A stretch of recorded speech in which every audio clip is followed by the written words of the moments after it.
Oh boy. Woe indeed. Bam! Oh my god. Hey there. Welcome to Game Trader Live. I'm Asif Khan, the CEO, Editor-in-Chief, EIEIO here at Shack News. That stands for Extremely Intelligent Extreme Intelligence Officer. In times of AI, I have created EI to make line go up. We're going to be talking about line, and if it's going up, or if it went down, or what it did today. So I'm going to get into the charts. It's the end of the quarter.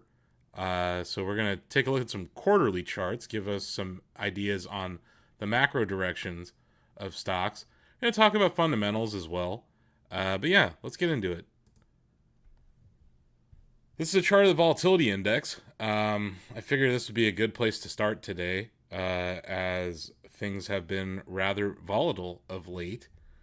Today, our glorious leader announced that the war may be over again.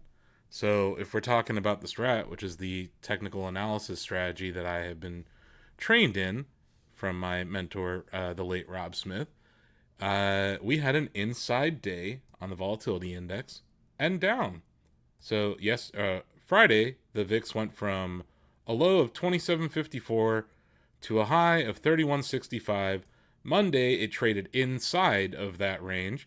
So a high of 31.52 and a low of 29.33, only to break down below the low of 29.33. So that was your sell signal on the VIX. That was your buy signal on the broader market. The volatility index is how insurance, put options, call options, volatility of the option market in the S&P 500 is determined. So this is basically the way you can look at it is the cost of insuring your position in the S&P 500. So the cost of insurance went down today because it appears that there may be some kind of a end, or we may be approaching the end of the war in Iran right now. The market has had several rallies based on this rumor and news in the past, so I wouldn't get too excited about this fact. But that is, if we ask ourselves, like, what happened today, why did the market rally today? And if we're talking about the broader indices, I don't actually have a chart of the Dow Jones, but the Dow was up. Oh dear Lord, he's signing an executive. He's signing another executive order.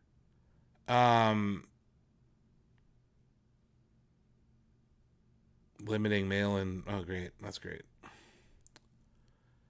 Yeah, sorry. The Dow Jones was up today. I don't know. Who cares about the Dow? The Nasdaq 100 was up on the day 3.4%. Let me see if I can get a Nasdaq chart, not the Nasdaq 100. Here we go. The Nasdaq was up 800 points. That's 3.84% today.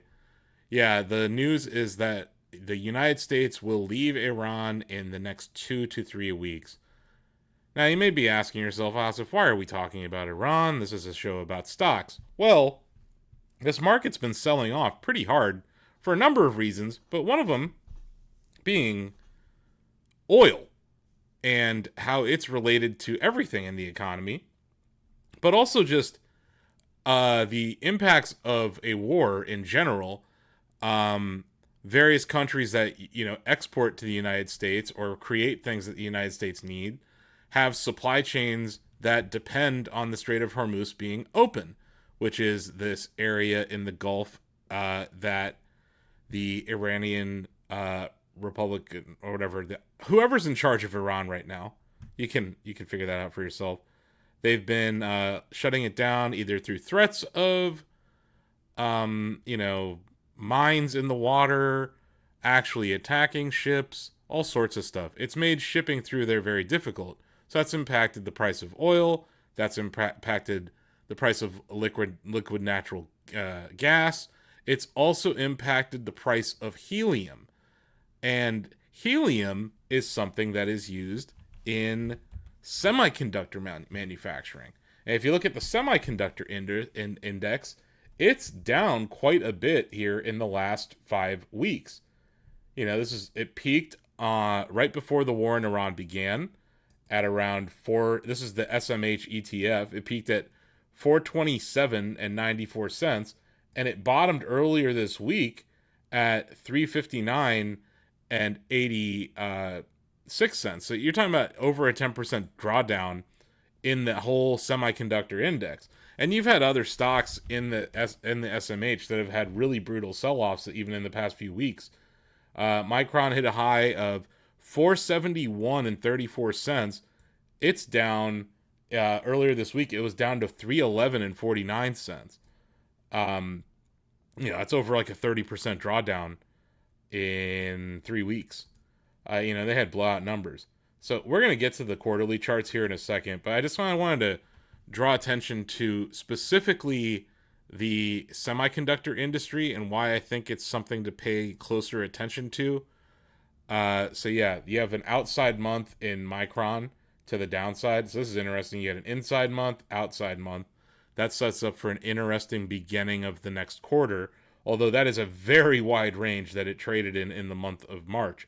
So for those keeping track at home, why I'm going to talk about Micron is one of the largest RAM makers in the United States. It is the largest RAM maker in the United States. I think it's top 3 RAM makers in the world. So we're talking about one of the major constraints for semiconductor production right now, or not semiconductor production, but in these data center production right now is RAM. It's also a problem with the GPU industry, the AI GPU industry. These things use a lot of memory. It's an issue now that you're seeing flow through to computer makers, and that in turn is affecting suppliers of computer makers. RAM prices are out of control. They seem to have at least slowed down their increases in recent weeks. I'm not so certain it's over. I've been doing a lot of work on this. I'll get to it in a second. But yeah, I do want to look at the Micron chart specifically. So you had an inside month in February with a range of a low of 363 and 90 cents and a high of 442 and 43 cents. This month, it blew out both ends of that. So you have an outside month. It took out the downside. It took out the upside first, and then it took out the downside. I do think it's interesting to point out, though, that we're talking about a stock that had very solid earnings results. And I think it's interesting when a company reports blowout earnings and the stock still goes lower. I find that very interesting because it's kind of counterintuitive. Why would a stock like Micron that beat on earnings and beat on revenue, why would the stock go down so hard? I think it's kind of interesting. So it's important to note that they reported, this is for their fiscal year is weird. So their fourth calendar quarter of 2025 is their second quarter of their fiscal 2026. I can't explain fiscal years. They're stupid. But they beat expectations handily. Expectations were for revenue of $19.15 billion. They came in at $23.86 billion. Earnings per share came in at $12.20 per share. Expectations were $8.81 per share. We're talking mammoth beats on the top and the bottom line at Micron, which is why I think it's really interesting that the stock went down on earnings. That's kind of weird. And, there was obviously some profit taking. The stock is up a ton. You're talking about a stock that started the year 2025 at $84.95, went as high as $471.34 just this month, and then sold off. So I do think there's some profit taking going on here, but also there was just this risk that the war in Iran was going to derail the broader economy, which was going to lead to less AI data center investment. Maybe some companies are going to decide to not fund their AI data center projects. Also, the cost of getting these chips, the cost of powering these data centers, everything is being impacted by the war. So I think there was a bit of risk-off aversion here in this stock. But this, to me, is one of the most important stocks to watch in the market right now. So we now have a buy signal above 471 and 34 cents. So yeah, duh, you're going to buy the breakout to all-time highs on this as a momentum trade. But also a sell signal below 311 and 44 cents per share, which would be the low of March. So that's just I think that's an interesting stock chart to pay attention to. On the quarterly chart, that's just a hammer down. So you would get the same sell signal. Actually, the sell signal would be a little bit lower, below 294 and 86 cents. So we'll get into quarterly charts here in a second, but I did want to point out two specific charts that I think are probably the most interesting in tech. Here's another one. SanDisk also reported blowout numbers. Outside month. Did not have an inside month previously, so you have an outside month here. February's range was 540 to 725 per share. It took it out to the highs. The all-time high in SanDisk is $777.60 per share. Low of this month was 540 and 14 cents per share. So a buy signal above that, a sell signal below that. It's entirely possible that in the next month these stocks trade inside of these ranges because they're very wide ranges. That quarterly chart looks absolutely crazy. If you want to kick yourself in the nuts, you could have bought Micron last year for $27.89, and it's currently trading for $643.36. Or sorry, not Micron, SanDisk. You could have bought SanDisk for $27.89 per share. It's currently trading for $643.46 per share. That's crazy. These are nutso returns in about a year, less than a year. So I'm not actually recommending people buy these stocks. I'm just giving you risk ranges to pay attention to, and I just think these are very important things to pay attention to. As SanDisk is like one of the leading NAND suppliers on Earth, and Micron's one of the leading RAM suppliers on Earth and DRAM suppliers. These are inputs for a lot of the things that we love. If you're a Nintendo Switch player or a PlayStation player, all five Xbox fans left out there, this impacts you. If you're a PC gamer, the price of the components that go into your PC. I know people who are holding off on building PCs right now because the component prices are out of control. So we're going to continue to pay attention to some of these stocks in that space. Some of the more boring ones, you have like Western Digital. They make traditional hard drives. They said that they're sold out of their allocation for hard drive supply for the entire year. So they've already sold every last unit of hard drives that they have for the year. So they're available, they're on their balance sheet as accounts receivable right now. They haven't gotten the money for all of it, but every bit of supply that they have for the year 2026 is already accounted for. So I think that was interesting. Monthly chart, you also have an outside month. So you want to watch the high of 319.62 per share and a low of 238 per share for a sell signal. Once again, I'm going to keep saying this. When you have an outside month, you have the opposite of equilibrium. You have a stock that can't find price equilibrium. So there's a chance that it tries to stay inside of these ranges. A lot of our ranges that we're seeing for the month of March are very wide.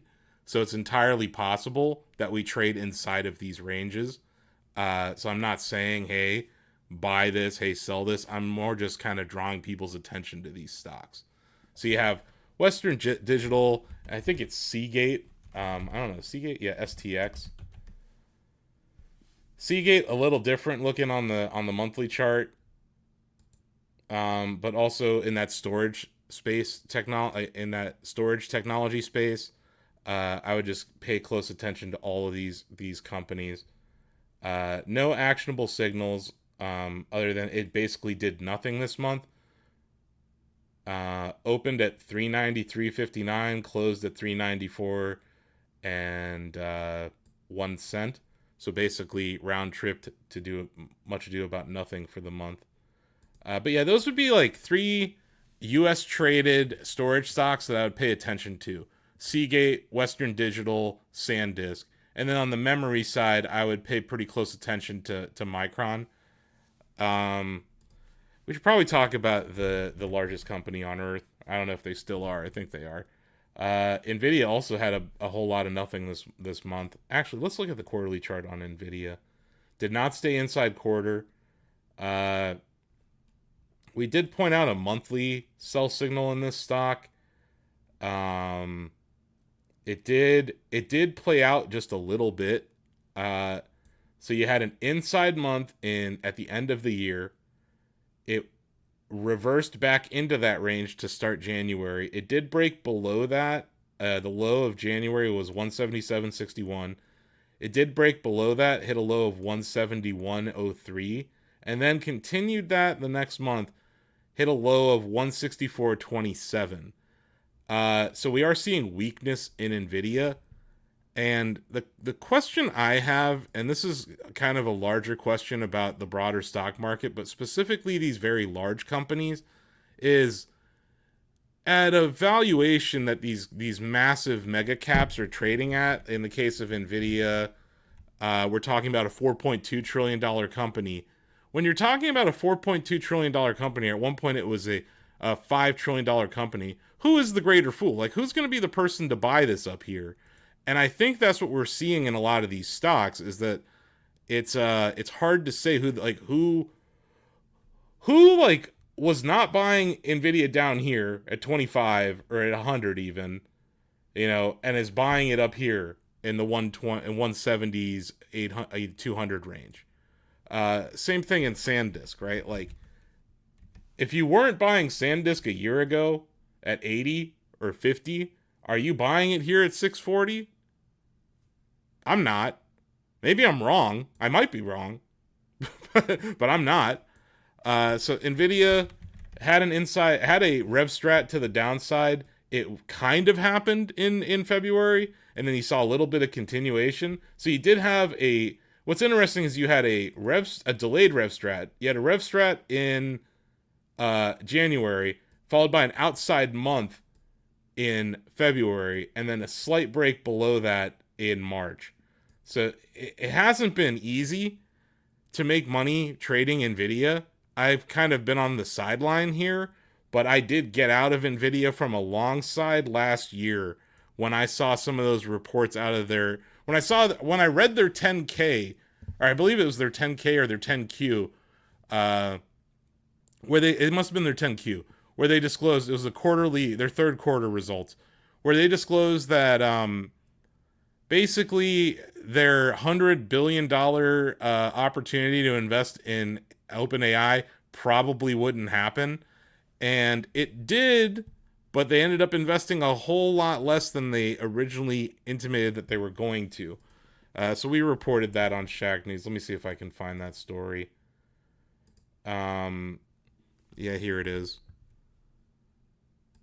So Jensen Huang, known leather jacket enthusiast, went on the record to say it's the Nvidia's investments in OpenAI and Anthropic might be the last. So they confirmed a $30 billion investment in OpenAI, which is about $70 billion less than the $100 billion that was in the press release last year. And the stock rallied on that news back last year because we talked about in one of the AI bubble episodes I've done, where it was a circular financing where they were going to invest $100 billion in OpenAI. OpenAI was going to take that money and buy GPUs with it. So, Jensen Huang's still saying that they expect to sell $500 billion worth of AI GPUs this year, which might be true, but if one of your biggest clients, who you're also investing in, has 70 billion less than they thought they were going to, I do wonder, are we starting to see the cracks in this AI data center story? And I think this is one of those things that we can point to. It was rumored to be 100 billion. It ended up being 30 billion. They also invested. Let me get this guy the hell out of here. Sorry. Oh wait, I just modded a spammer by accident. There we go. I'm a pro streamer. for a hot second, I granted mod privileges to a spammer, but then I turned it around and banned them. Such is life. But yeah, I think they also mentioned they made a $10 billion investment in Anthropic. That would likely be their last. Now, people are talking about that, like, both OpenAI and Anthropic are probably going to be seeking IPOs here in the near future. OpenAI just closed like I think it was $170 billion round of financing. Microsoft is now suing OpenAI because they don't like that Amazon is investing in this round. Things are getting weird. Speaking of Microsoft, let's look at that chart. Because that's another one of those where I'm like, who is the incremental buyer of this stock? Microsoft's having an awful year. Awful, no good year. Stock peaked all the way back in July at $5.55.45 per share. Tried to hit a new high in October, did not. Currently trading for $3.72 and 25 cents per share. Down a lot. We're talking on the year, still inside year, but down 22.98%. Microsoft in a bear market right now. Still trading inside last year's range, though, important to note. Awful looking quarterly chart. Awful looking monthly chart. It didn't even stay inside week. I guess the nicest thing I can say is it had an outside day to the upside today. But yeah, Microsoft, one of the worst looking charts in all of tech right now. Basically round tripped all of last year's gains. So if you're a Microsoft shareholder, you are in a bit of pain right now. And I don't know when things are going to improve. Windows 11 is kind of a big pile of poop. Copilot is probably the fourth most popular AI chatbot. I don't know, maybe fifth. And Xbox is floundering. I don't know. Not a fan of Microsoft here. But, maybe at some point it'll get cheap. But I don't think that day is today. We'll take a look at its PE ratio real quick. But yeah, Microsoft kind of in a world of hurt. Let's see. Trading at like 13 times sales, 33 times forward earnings. I don't think it's cheap here. I don't. It's still not cheap. It could drop another 50% before I would want to buy it. And I know that sounds like super bearish or whatever, but like I just don't see it. I'm not I think that there will be winners and losers in this whole AI hyperscaling war that we're in. And the thing, I was talking to I have this broker. I was talking to my broker about this, and like they do all this research. Like we had someone come in and they were telling us about how this is a multi-year cycle and AI data spend, and all these stocks are going to go higher. And I'm like, yeah, but you went from wildly profitable, cash creating tech companies to now like insane amounts of capital expenditures and a lot of balance sheet risk, where they're buying these assets that depreciate. And at some point, they're going to start taking write-downs on these assets, especially in a world where these GPUs are becoming so much better every year. The depreciation schedules for these GPUs and these data centers in turn are going to be like 3 years. So it's like you're spending $100 billion, $200 billion. The industry is spending like $650 billion on AI data center spend. Those write-downs are going to start to hit this year, next year, probably 2 more years out, where it's going to go from being a earnings tailwind or a bullish revenue story to now, oh crap, we have to take write-downs on this stuff. And it's like you have turned the entire tech industry into a balance sheet risk. Not the entire tech industry, but the hyperscalers specifically. Amazon, Google, Microsoft, who else is building data centers like crazy? Those are like the three. Oracle is not building them anymore. That story came out where they're not actually building them. Now they're just going to lease them. And then, yeah, forget the publicly traded companies, but OpenAI and Anthropic also building data centers, right? So all of these companies are taking on immense amounts of balance sheet risk. Apple is building data centers. The thing about Apple's a little weird with all of this. Apple is building data centers. Apple has committed to investing in the United States. Apple's just not investing as much in training of its own large language model, right?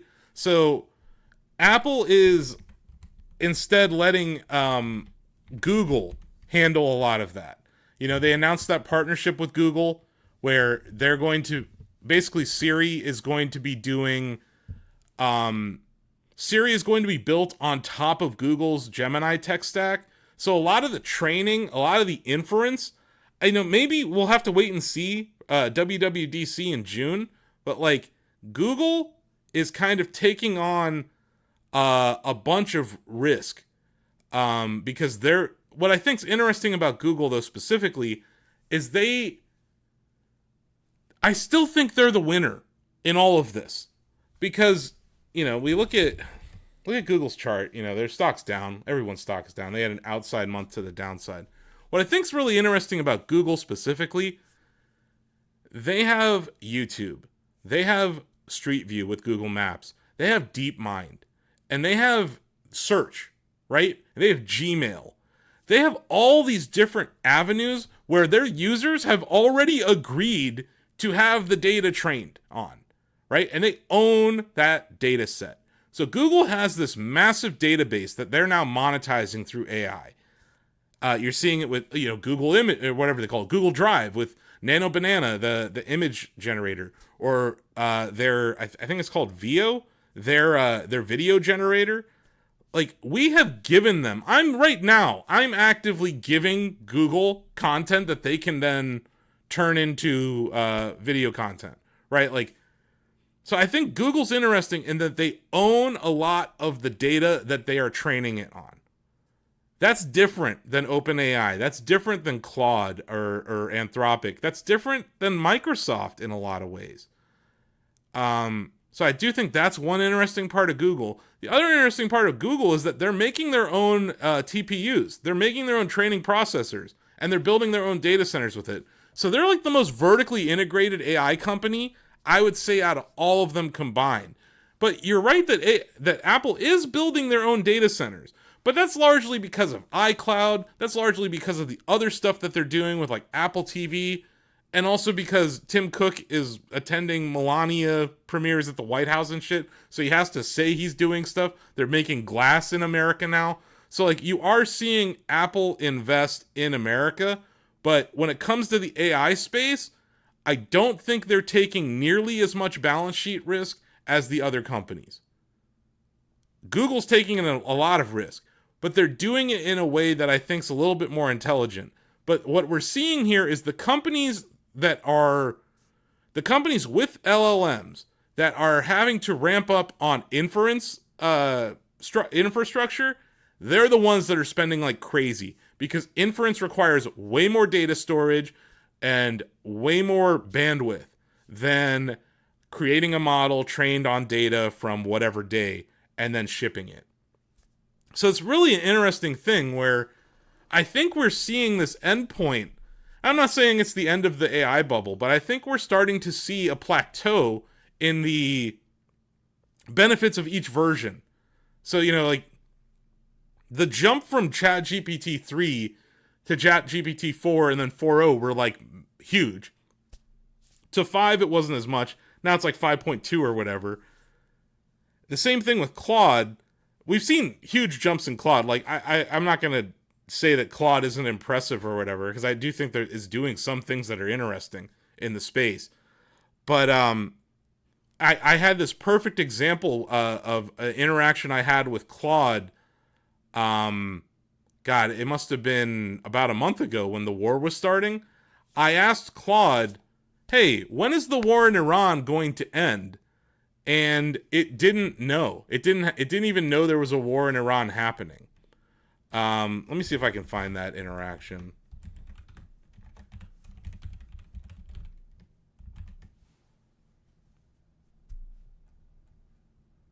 of course, I tweeted it, so it means I won't be able to find it because Twitter search is completely busted. Doesn't even work. We can get into how that's not even a thing. Oh, here we go. I found it.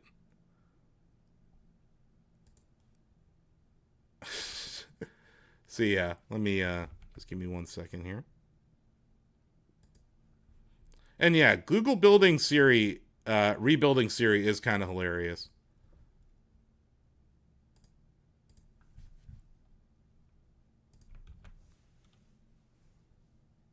You know, let's go over here.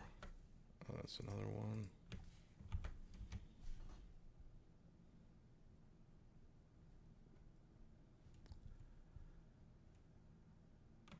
So yeah, I said, don't worry, folks. Based on Claude's August 2025 knowledge cutoff, there's no war in Iran. Phew. I said, Claude, when will the war in Iran end? And Claude said, there is no war currently taking place in Iran. As of my knowledge cutoff in August 2025, Iran has not been involved in a domestic war or a direct military conflict on its own soil, though it has been involved in regional tensions and proxy conflicts in the Middle East, right? So I was like, oh, thank God, there's no war in Iran. I don't have to worry about it. And then the guy, someone replied to me, doesn't it perform real-time searches? And I said, I actually asked Claude, I go, it does. If I reject its first answer, sorry folks, war in Iran is back on. I said, you don't perform real-time searches? And then Claude goes, I do. I just wanted to clarify what you meant first before searching, since war in Iran doesn't match a specific known conflict. Let me search now. You're right to push back, and I apologize for not searching immediately. Here's what's happening. Iran war is very active, just 8 days old. Here's a summary.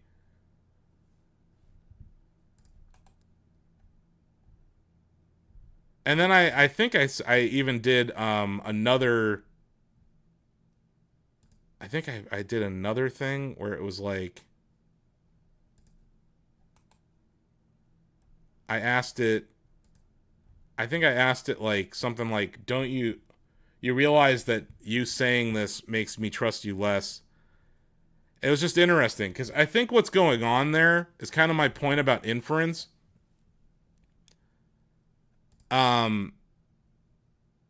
Inference costs money, and these startups specifically are losing a ton of money talking to idiots like me about the war in Iran. I knew the war in Iran was going on. I just wanted to see how that chatbot was handling it. And you saw, by default, it tries to use its knowledge base because it's much cheaper to use its knowledge base than for it to go out on the internet and search and then figure out that information and then spit it out at me. Right? Like, it is so much easier for it to search its existing database. So I think that's just an interesting thing going on that maybe Google has figured out better than these other AI companies. I'm not sure, but it seems like Google, because it has this history of being a search engine, might be better at inference. We'll have to wait and see, right? But I do think that Google is an interesting company in this space. I don't own it here, but I have been like, I feel like an idiot. I should have bought it last year during the whole the tariff fears. I think it would have been a good buy there. But I think that this entire AI bubble is very inflated right now. There are going to be winners and losers. There will be more losers than there are winners in this space. Speaking of losers, this is one where I'm like, oh, flashing red flags, guys. Have you heard of Supermicro? Did you guys hear about Supermicro at all? Little company committing fraud.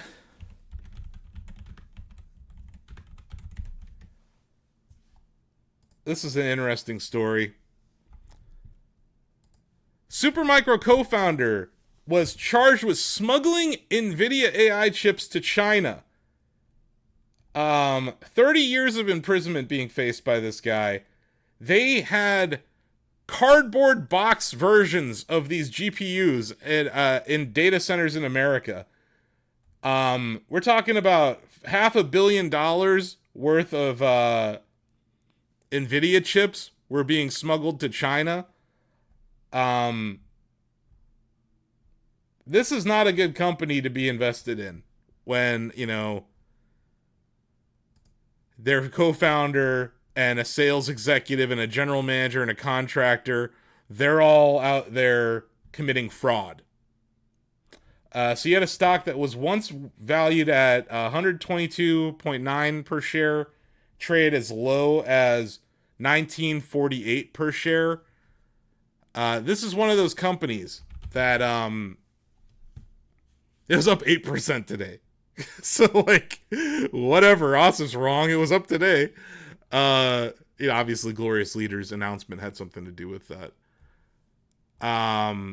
But we're talking about a company here. I want to get my stats right. It's valued at $30 billion. It's 20 times forward earnings, 1.5 times sales, price to book ratio of 5. I'm trying to find their proper. It's one of those companies that like sells. It buys up GPUs and then tries to lease them out to people. It's one of those middlemen companies in the space, and I think it's a bit concerning that we're starting to see fraud appear in some of these companies. That seems like a problem. It's one of the largest producers of high performance and high efficiency servers, providing server management software and storage systems for various markets. So they're like a leaser of that technology to other companies. And when I see executives in that company, managers in that company committing fraud, it kind of is like, hey, that's not great. So if we're looking at, why am I talking about the AI bubble in trouble? I'm not saying it burst, okay? I'm not saying it burst. Okay, AI fans, I'm not saying it burst yet. It didn't. Man, I would love it to, but it hasn't yet. What's going on, though, is there's cracks showing. There's definitely cracks showing in the bull thesis for AI. And I'm not saying it's all these companies are doomed or anything. I'm just saying that there's some of them that I'm like, I wouldn't want to own that stock. Supermicro, stay the fuck away from that company. Would be my advice. So yeah, I thought this news was interesting. Disney exits their $1 billion OpenAI deal as Sora is discontinued. So this is a double whammy of a story here in that Sora, the video generation platform by OpenAI, has been canceled. The app is being shuttered entirely. I read somewhere that they lose $5 per video generated with that app, which is kind of hilarious. But yeah, this is super bad. If you're an AI bull, this can't be good news. They announced, we're saying goodbye to Sora app. To everyone who created with Sora, shared it, and built a community around it, thank you. What you made with Sora mattered. And we know this news is disappointing. Yes, what you made mattered. So it made it a little over 2 years. But yeah, Disney was surprised by this news. Disney did not know that they were planning on canning Sora. Disney was implementing this thing where Sora was going to be integrated into their Disney Plus app. There was going to be this whole AI slop portion of it. So this is one less way for people to create videos of Will Smith eating spaghetti. A huge loss for the internet, I guess. But great news for people who are sick of this AI bubble. But yeah, like, it's not great. And it really highlights what I was talking about earlier with Google, that some of these companies don't own the rights to the things that they're training on. And I can just tell you from a Shack News perspective, like on our website, we have a AI.txt and we have a robots.txt, which tells scrapers how to behave on our website. And Anthropic straight up doesn't listen to us at all. They've been scraping us for months. Meta, same thing. OpenAI, same thing. So these companies are breaching copyright laws left and right. and they do it in the name of fair use. And in some cases, they've been allowed to do it. I think Facebook won a lawsuit where they were literally pirating people's books, and they claimed fair use for it. They trained an LLM on pirated books, and they actually won the case. But yeah, as a publisher on the internet, we see you. It's like millions of requests are being made every month on Shack News by these fucking AI companies, specifically OpenAI, Amazon, Meta, and Anthropic, but also Baidu, also Google, maybe like 4 people who are using Copilot. But yeah, this shit is happening. But where I think the winners lie are the people who own the underlying technology and own the content, or at least have a license to use the content, or at least have created a terms of service agreement where they own the content or they have the rights to the content. So I do find Google to be interesting in this space. Whenever the dust does clear from this, I think Google will still be standing. But yeah, on the quarterly chart, it is, I believe Google's now down on the quarter. Yeah, it's down on the year. Yeah, I wouldn't be a hero here in Google. You had an outside month to the downside, so you're really just looking to see if it drops lower than 272 and 11 per share. Let's look at some of these other massive tech companies before we move on to maybe some gaming discussion here. Apple down on the month. Not inside quarter, just barely broke lower on the quarter. What I think's really interesting about Apple is this Apple Neo, or sorry, the MacBook Neo. You see all these YouTubers like falling over themselves to praise the Apple MacBook Neo. It's an 8 gigabyte RAM computer with an iPhone processor in it, and we're acting like this is some great thing. Yes, it's $599 and an affordable Mac is a good thing, but like, why are we sitting here applauding Apple for making a shittier computer than they've ever made? Like, Apple's supposed to be the high-end brand, and it's just like the weakest computer they've ever shipped. Yes, they've lowered the barrier to entry into the Mac ecosystem for portable Macs, but like, it's not good. It doesn't have a backlit keyboard. It like moves backwards in a lot of ways. And like, why are we accepting 8 gigs of RAM on a laptop in 2026? The only reason they're doing this is RAM prices have gone up. Like, for so many years, people gave Apple shit about how much storage space and how they would charge, how they would gouge people for like, oh, we're going to charge $100 for another 500 megs or like whatever. I'm sorry. Sorry, my talking flower was talking. What was I talking about? Good point. But yeah, like I think Apple's really in a weird place. In that, they announced a cheaper iPhone, a cheaper Mac. They see the economy. They see the consumer economy right now. And look, it's good that there's an affordable entry-level MacBook. I'm not saying that that's not a good thing. But they used to go crazy on the drive space, Greg. Like, it would be like hundreds of dollars more just to like double your storage, quadruple your storage. Same thing with RAM, right? Like, they would do the same thing there. So for them to like make this like shitty, like, it's worse than a MacBook Air. And like, everyone's like, oh my God, the MacBook Neo is great. I'm like, it's not. It's a sign of what, to me, this has made me more bearish than anything. Apple sees that the consumer is weak, and they are making more affordable products as a result. And also, I believe this new iPhone that they showed off, what is the new iPhone called? Is it 17E? What do they call these things? Yeah, they do. It is called the 17E. Hold on a second. I just want to make sure I got this right. It is called the 17E. So, for folks who don't know me, I was an Apple investor. I still own shares, but I had most of my wealth tied up in Apple for a really long time. And I've made up these Steve Jobs rules of marketing. And one of Steve Jobs' rules of marketing is when you have no other ideas, make a pink one. And they made a pink iPhone.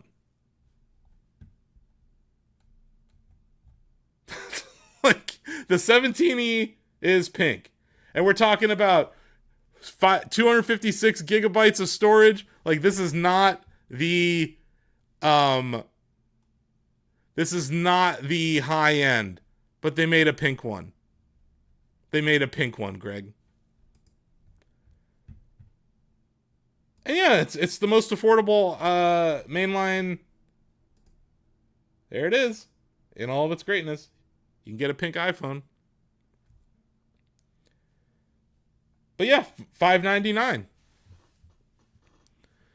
It's not a coincidence that the iPhone 17e and the MacBook Neo are both priced at $599. Like, that's not a coincidence. Apple has figured out $599 is the high end of what people are going to do on a discretionary tech purchase this year, which is a lot lower than the $1,000 that people would spend on their phones. Decent phones are over $1,000, Greg. You're right. Some of these phones, you talk about the bendy phones that Samsung's making, those are like $1,100 to $2,000. I think the trifold was like almost $3,000, and they just discontinued that. But like, yeah, Apple releasing two products that both cost $599. That's not bullish. That's not bullish. I'm sorry. It's not. That's a sign of something. They have a window into how the consumer is doing right now, and the American consumer, but I would argue the broader global consumer, is not doing well. They're not. Oh yeah, they have all sorts of financing for their phones, but $599 on two flagship products. Not great. I upgrade my phone every other year. I'm an every other year person. And I really only do it now when my battery starts to become a problem.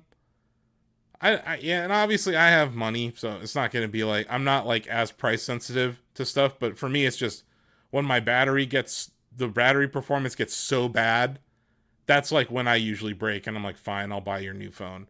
But this last update, I really hated. The liquid glass, they've really moved backwards from it. The person who was in charge of the design of it has already left the company. I think Apple's got a lot of problems. I do think Apple is benefiting from just how terrible Windows 11 is. You are seeing people switching to the Mac. Tim Cook announced on Twitter that Mac had like its best launch week of adoption ever. Because, you know, it is the most affordable entry into the Mac. But I just think it's interesting that, like,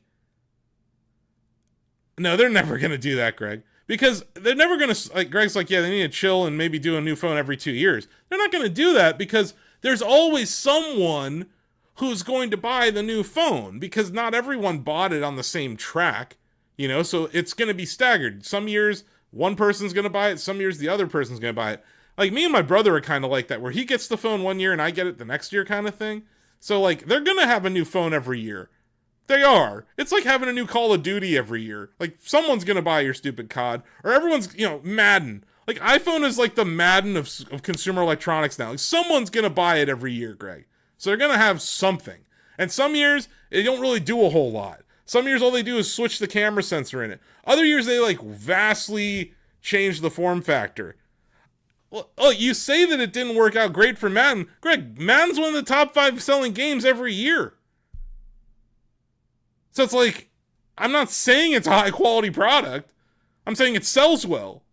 So I think Apple's still going to figure out a way, how do we sell our products to someone every year? How are we going to iterate this? And they're doing this in a way now where the flagship products are being announced in September. No. You're saying that COD being released every year? No, that's not what happened, Greg. No. Greg is saying that being released every year is what hurt COD. No. What hurt COD was being part of Game Pass. Game Pass killed COD. Being put into Game Pass slaughtered the sales of COD. So you had a game that was costing people $60 a year, and now it's part of Game Pass. You turned COD into a subscription service, and you kneecapped its revenue. Duh!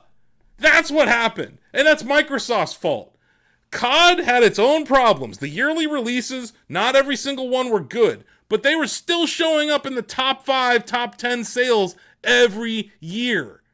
It was Game Pass that kneecapped Call of Duty. Way more than the yearly releases. Because go look at Madden. Go look at NBA 2K. Those are still yearly releases, and yes, they're sports related, but they're like, ball and gun games, right? Go look at Battlefield. Battlefield 6 versus COD last year. What's the difference? Game Pass. Surprise, surprise. Microsoft kills another beautiful thing. And not that COD was beautiful. I know, it's like fucking... We have breaking news. Call of Duty murdered by Microsoft in cold blood. But yeah, like we've seen this a billion times from Microsoft. They acquire a company and they fucking strangle it to death. Skype, Nokia, LinkedIn soon. It's happened a billion times. Hotmail. I'll never forgive them for Hotmail. But yeah, like, no. Microsoft stock, though. Woof. That's not a good looking chart. But yeah, I guess my point is, like, Apple is the Madden. Apple is like the Madden of... This is the Microsoft stock chart. I was talking about it earlier. But you have a stock that hit an all-time high of $5.55 and 45 cents in July, and it's down here at $3.71 and 88 cents. It's having its worst 6-month period in years. Like, look at that. That's an awful looking chart. But no. There's a lot of reasons why Call of Duty is struggling. The number one reason is Game Pass.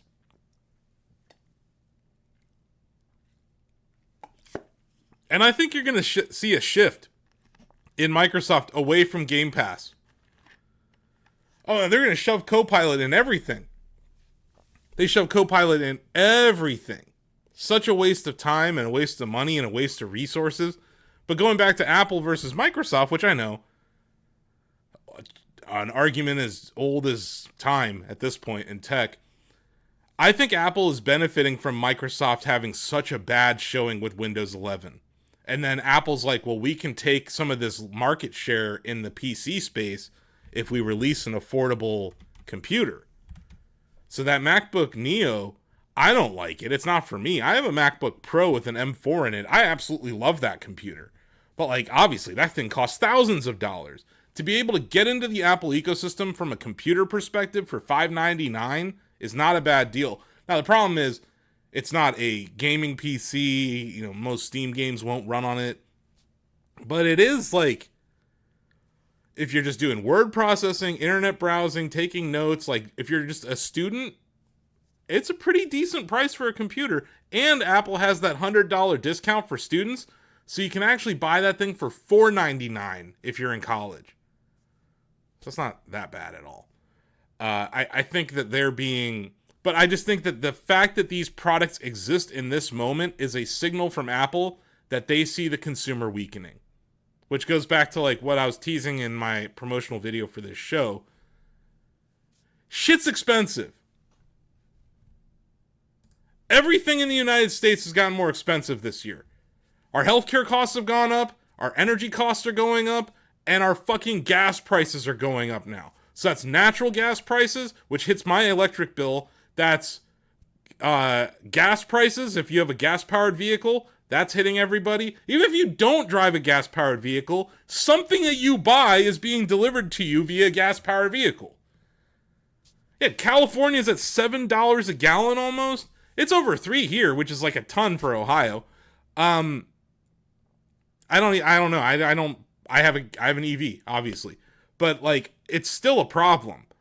The cost of living is in the United States and in the world is a huge problem that's going to impact consumption. And companies like Apple and Microsoft and all these consumer electronics companies are going to get hit by this.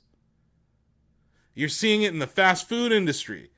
I have to bring up my favorite. Now that Denny's went private, I have to. This is my new company that I'm staring at the chart of. Wendy's. Guys, I don't think Wendy's is going to make it. I don't think Wendy's is going to. Look at this Wendy's chart. Because, like, what are you going to do when gas prices go up? Like, you're going to stop eating Wendy's. You're going to, like, go to the grocery store, buy your own hamburger patties, buy your own buns, and make your own hamburgers at home. You're going to go buy the Tyson chicken nuggets or whatever and make them at home.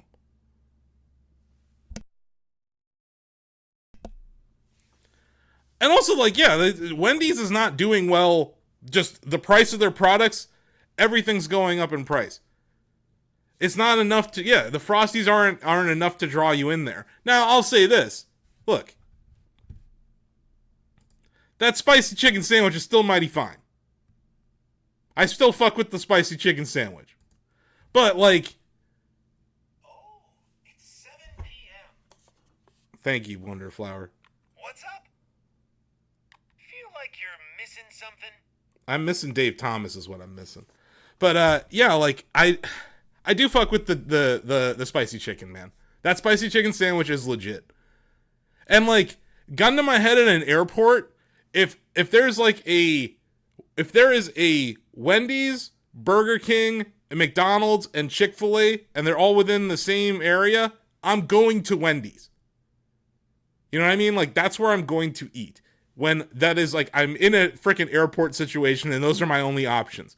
But yeah, most people that are having to tighten their belt because even before the inflation stuff started to hit us harder this year, our healthcare costs went up because of the big beautiful bill.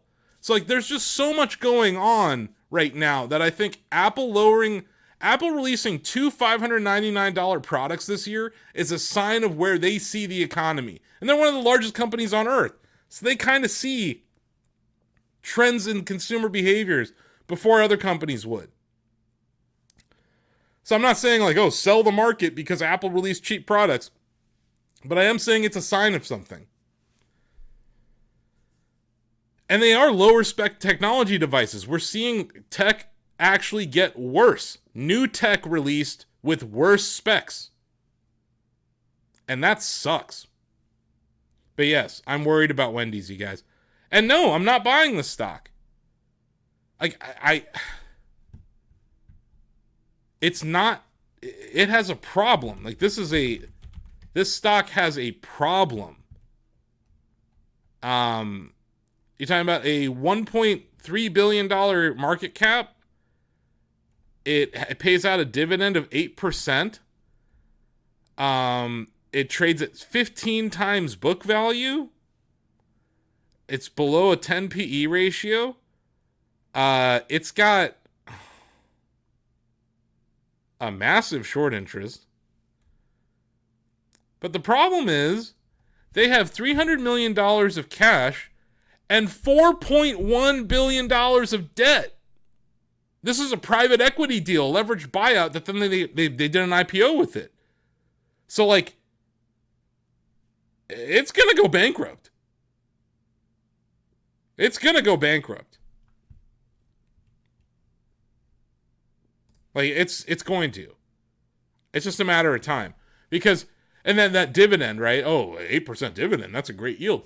They're paying out 80 cents of each dollar they earn. They're paying out in dividends. If they lose another 20% of earnings, that's 100%. If they lose 40% of earnings, they're now paying out more in dividends than they're bringing in cash. And that's not even factoring in the debt that they owe. So I think Wendy's is in trouble. I know this is like a tech and gaming thing, but gamers eat food. Everyone eats food. And this is, a great American company that has fallen under hard times. And I love their founder. I think Dave Thomas is like one of my favorite CEOs of all time. And I think he would never have let this happen to the company. It's sad. I've been jumping around today. Are there any other tech companies I should be talking about? Meta. Okay.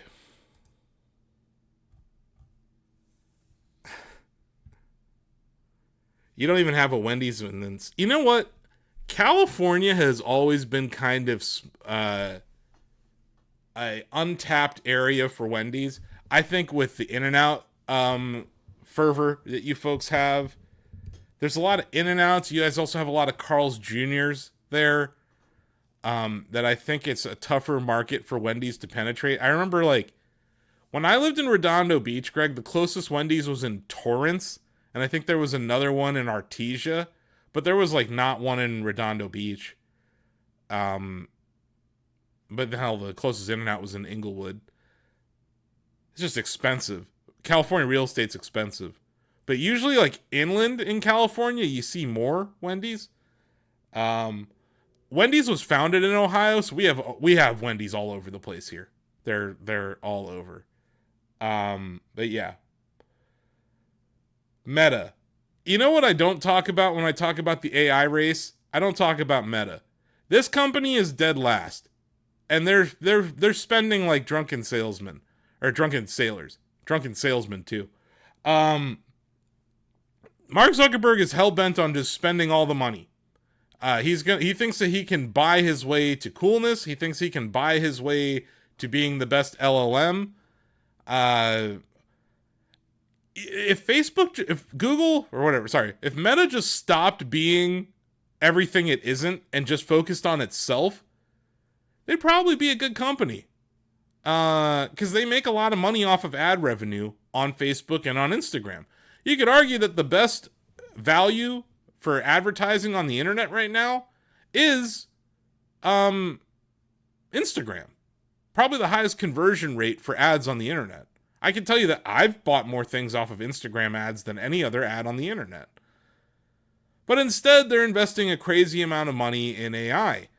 And they are dead last. The Meta AI LLMs have been shit. Mark Zuckerberg had that huge failure on stage last year when they were showing off their Meta AI demos with the glasses and stuff. The thing going on here is they are spending a ton of money. They are doing off-balance sheet accounting for some of this stuff to hide some of those depreciation expenses I was talking about. If I were to short any tech company in the future, it would be Meta. We haven't seen that moment yet. And then yeah, I think it was earlier this month, what was that sorry, let me see if I can find that story. There was a court case that was decided against them. I think we wrote about it at Shack News. Shack News Meta lawsuit. Yeah, they got ordered to pay $375 million after losing a child exploitation lawsuit in New Mexico. That a ruling that Meta failed to protect kids from predators on Instagram and Facebook. This is a problem. I think that there's a few other cases going on with YouTube and Google, their parent company, and Meta and other social media companies about protecting their users. And I think Meta is one of the most negligent when it comes to this. And that's not a huge amount of money, honestly. Like they make billions of dollars. This is like a speeding ticket for them. But I do think it sets a precedent. If that's just New Mexico doing that, Greg, like there's more stuff that can come down the pipe. So I do think that's another reason to be bearish of Meta. I have this broadening formation chart up here, but it's sold off a lot. Meta is down on the quarter, it's down on the year, still trading inside year. It's down 13% on the year. You know, it is interesting. I think it really, accountability in this economy, I think it really, it boils down to what the judge is like in the various states, Greg. So this judge seems to not have been bought by big tech yet. Different states are going to have different levels of accountability when it comes to this, different governments. I think we've seen the European Union the European Union has been holding big tech to higher standards than the United States government has been. So I think this is just an extension of that. But oddly enough, New Mexico of all places. I think it's good though. These tech companies should be held accountable, and people should be able to feel safe somewhere. Let's see. Are there any other big tech companies I want to look at before I move on? I know why people watch this show. ARM. This is interesting. ARM is up on the year. ARM Holdings with an outside month to the upside above 134.25 cents. ARM Holdings announced that they're making their own CPU. Pretty crazy. They normally had just licensed their tech out. So this is a big deal. They're going to be competing with NVIDIA, competing with AMD, and competing with Intel for the first time ever in the data center space first. But yeah, ARM is the technology inside of those A series and M series chips at Apple. It's inside of the Qualcomm Snapdragon chips. It's inside of the Tegra chips made by NVIDIA. Some Google chips. I think the Tensor chip at Google inside of the Google Pixel phones, powered by ARM. So this is a big deal. ARM getting into this space is a big deal, and the stock reacted accordingly. That's definitely one to pay attention to. Taiwan Semi down on the month, still up on the year, I think. Yep. All roads lead to Taiwan Semiconductor.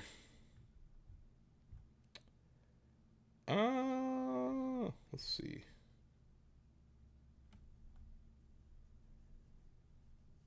Any other tech companies you guys want me to look at before we move on? I covered storage. I covered chips mainly. Covered the big techs. Covered the AI. I think I'm going to move on to gaming. Is it weird for flowers to talk? Yes, it is weird for flowers to talk.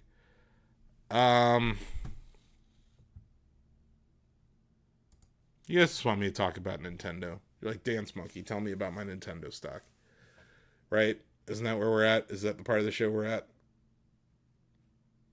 Do the Nintendo dance. Tell me about why it's not the worst stock. Okay, here we go. Nintendo is down on the year. Nintendo is down 16% on the year. It's down even more than that. It's down 40% from its all-time high that was made last year. So I was talking about how bad the Microsoft chart looks. And Nintendo stock doesn't look a whole lot better.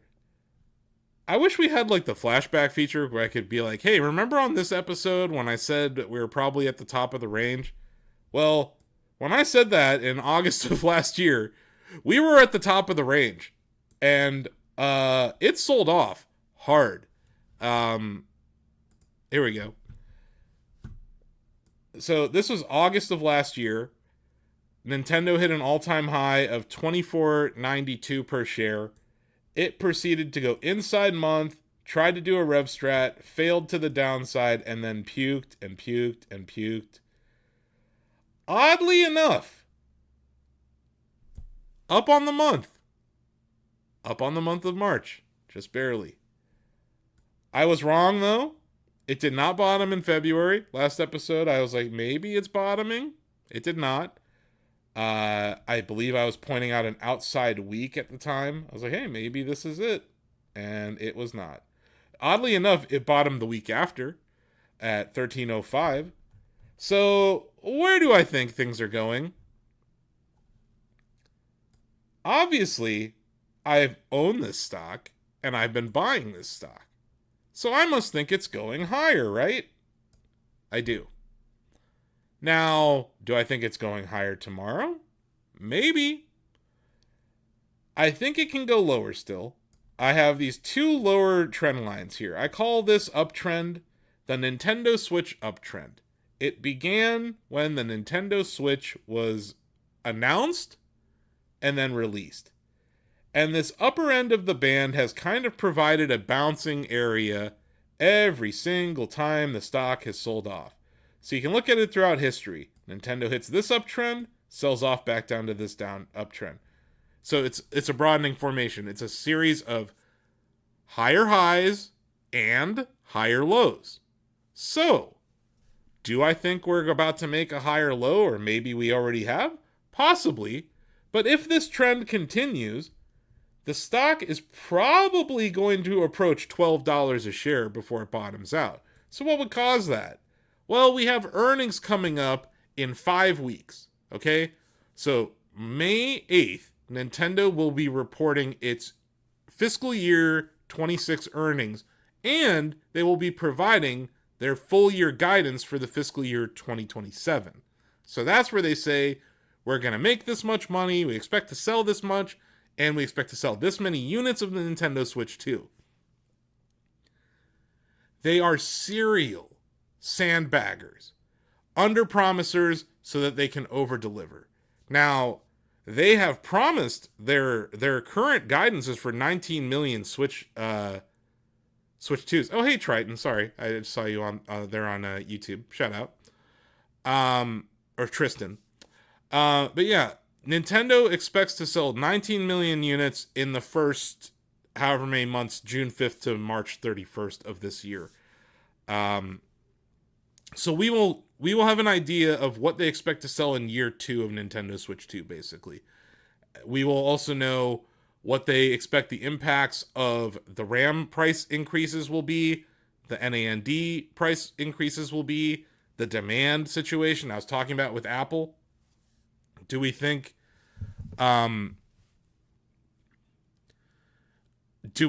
the American consumer is weak, and will they have to change their expectations for sales accordingly? Possibly.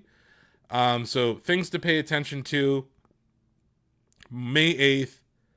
But also, the Mario movie's coming out tonight, guys. And I'm excited. This is the Super Mario Galaxy movie is releasing at midnight here in the United States. I haven't paid attention to any of the press coming out of it, but I'm going to go see it here at midnight. I'm excited. In 2023, I coined this term, the Mario movie effect, where demand for every Nintendo product went up because of the Mario movie. A whole generation of kids are being introduced to this franchise. A whole generation of parents are now being able to take their kids out and kind of enjoy the Mario franchise together. Introduce their kids to different games. And yeah, you now have a new Mario Kart World game. You have the Nintendo Switch 2 hardware system. You have both the Mario Galaxy 1 and 2 remakes available for both Switch 1 and Switch 2. And you have a Yoshi game coming out. I believe it's May or late April. Yoshi is being featured as like one of the new characters in the Super Mario Galaxy movie, voiced by Donald Glover, Childish Gambino, formerly called Childish Gambino. So yeah, well, I'm not much of a predictor, but I can just tell you based on my own actions, I have bought Nintendo stock 11 times in the last 4 months.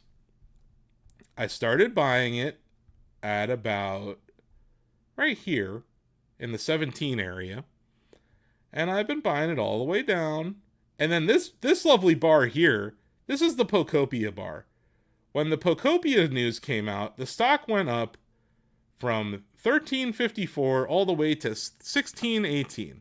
But then everybody forgot about Pocopia. Pocopia doesn't exist anymore. But it appears to be a system seller, and the exact thing they needed to close out their fiscal year. Pocopia still seems to be a big deal. But yeah, I've been buying. I'm buying the stock here. I think it's interesting. I remain interested in this stock. It's my largest holding.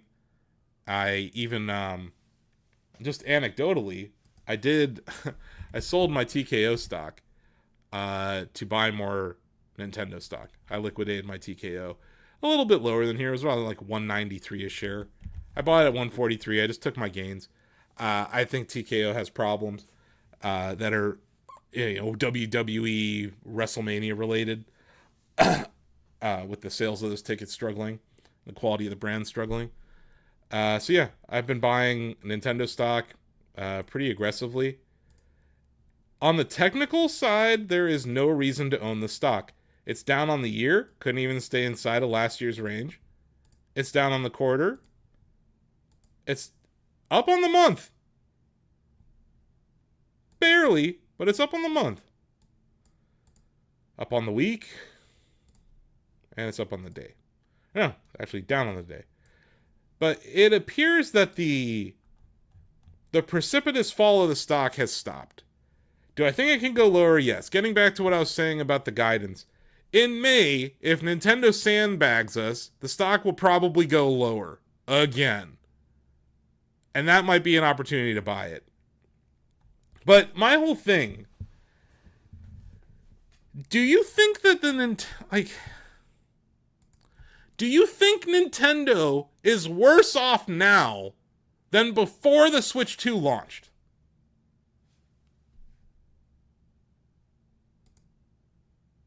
Because that's what this chart's saying.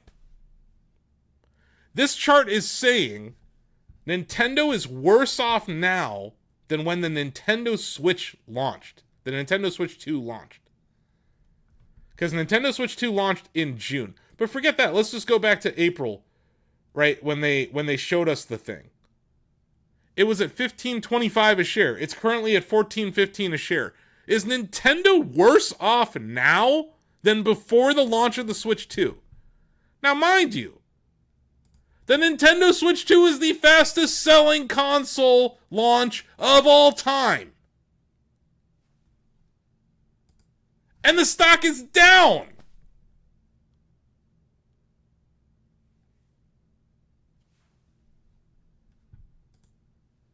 I feel like an idiot. Why would I hold on to this stock? All the good news is priced in, right? Tune in next week or next month. Because it's unfortunate how I time this show in that I won't be able to talk about the sales of the Mario movie, the Mario Galaxy movie box office. I won't be able to talk about this until the end of April on this show. But I have a feeling it might be good. I'm not saying the quality of the film. I'm not saying the reviews. I know Jaboofer Jones is out with his review tonight. He's a very popular influencer out of wherever the fuck. He's got a lot of followers. The Nintendo execs had to handpick the influencers who they flew to Kyoto to watch that. But yeah, I have a feeling people are going to go watch this movie. And I have a feeling it's going to impact the sales of Nintendo Switch 2 and the sales of games for the Nintendo Switch 2 and the Nintendo Switch. So yeah, from a long-term perspective, like, I don't invest on what is going to happen in the next month. That's not investing. Investing is for multiple years. It's for building wealth over 5, 10 years. When I look at this chart, I see a huge opportunity to take a long position that you're going to hold for a very long time. I think it's got downside to around $12 a share. It's trading at $14. So where do I think the upside is?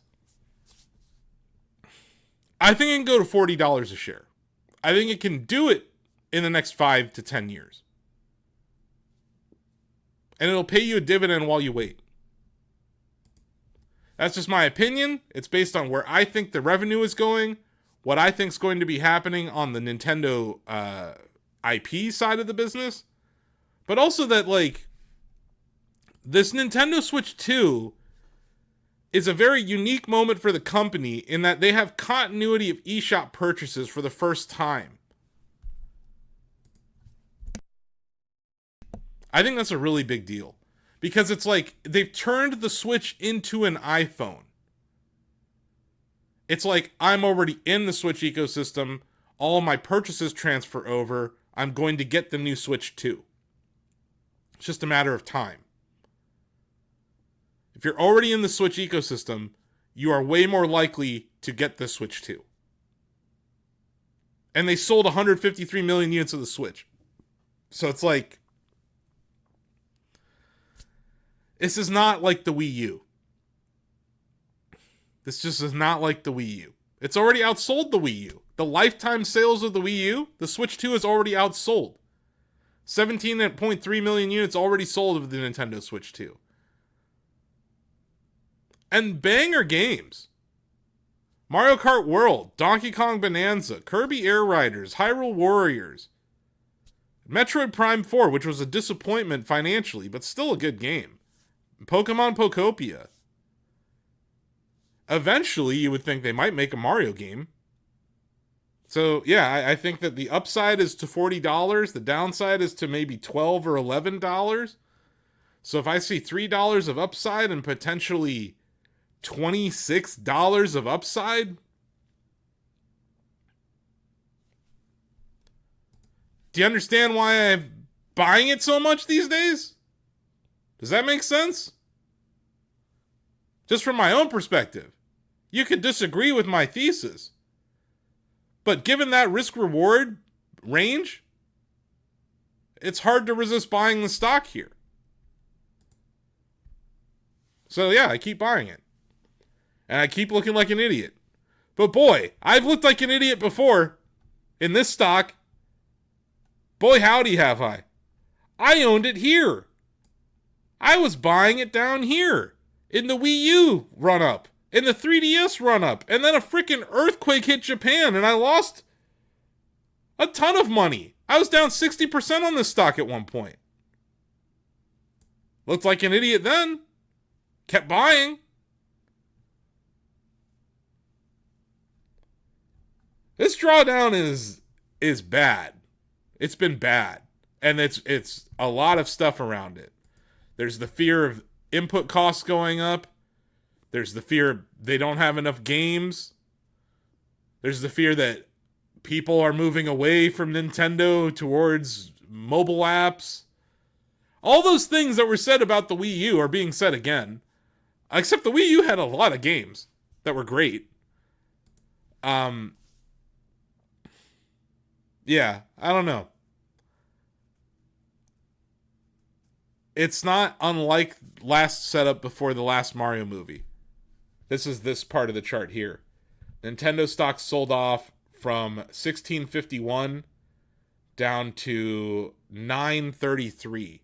And then the Mario movie came out and it went up, hit a high of almost 25 last year. This is a stock that, like, at a time where a lot of these other companies, we've seen a drawdown in the market because of the Iran war. A lot of these companies are down, 10%, 12%, 20%. Nintendo's down over 40% from its all-time high. So you're not buying it on the highs here. But yeah, I'm not telling you what to do. That's up to you to assess your own risk. I'm telling you what I'm doing and why I think that way. Well, hey there, Hasmamu. Welcome to the part of the show where I tell you the conversation we've had 1 billion times already because we've been buying this stock. But yeah, Mario movie comes out tonight. There's your catalyst. We'll get numbers on its first weekend box office numbers probably Monday or Tuesday of next week. It's a long weekend for them because they have Good Friday, Easter Sunday. I think some people have Monday off. And then they're releasing it at midnight. So you have a Wednesday release, Thursday, Friday, Saturday, Sunday. So 5 days for this opening week with a couple of holidays in there. People getting together with their family. Nintendo being a family-friendly brand. All those things I think factor in here. I will say it's nice that, like, I own a stock where I don't have to worry about the CEO, tweeting something horrible in the middle of the night. That's another thing I like about owning Nintendo stock. Yeah. Any other questions about Nintendo?